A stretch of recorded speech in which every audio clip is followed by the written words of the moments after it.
Hi hello అండి. Summer వచ్చిందంటే మనకు గుర్తొచ్చేది ముందుగా మామిడికాయలే కదా. ఆ మామిడికాయలతోటే మనము ఆవకాయ పచ్చడి మంచిగా ప్రిపేర్ చేసుకొని సంవత్సరం పొడవునా తింటాం కదా.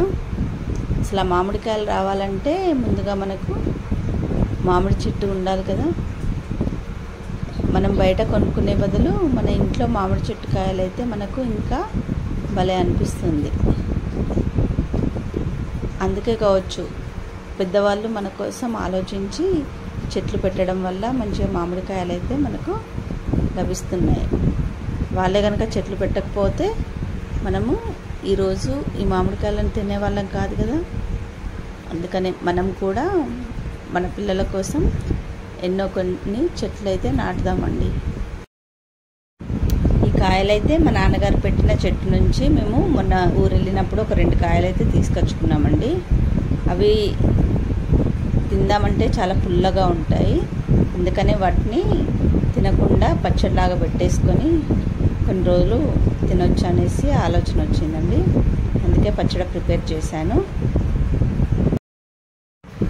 పెద్దవాళ్ళు మనకిచ్చే ఆస్తులతోటి మనం ఎంతవరకు ఉపయోగించుకుంటామో తెలియదు, కానీ ఇలాంటి చెట్లు ఉంటే మాత్రం మంచిగా ప్రతి సీజన్లో ఎలాంటి చెట్టు అలాంటి కాయలు వస్తే మంచిగా తిని హాయిగా వాళ్ళని తలుచుకుంటాం కదండి. రేపు మన పిల్లలు కూడా మనల్ని తలుచుకోవాలంటే ఇలాంటి చెట్లను మనం కూడా పెంచాలి. చెట్లను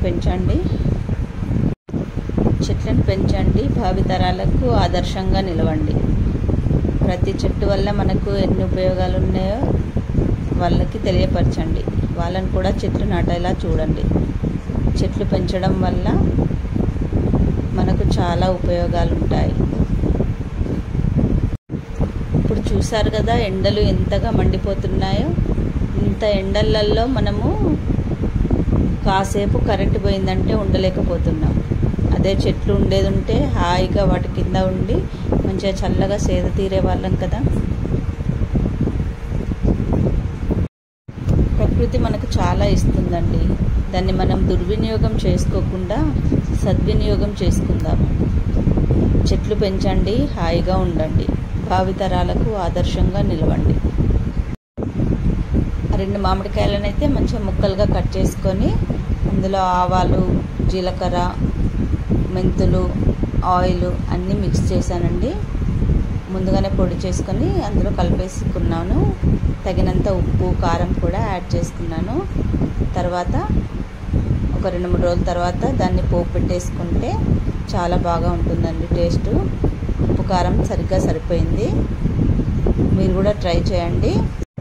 వేడి వేడి అన్నంలో మంచిగా పప్పు వేసుకొని ఆవకాయ పచ్చడి పెట్టుకొని తింటే ఆ రుచే వేరుగా ఉంటుందండి.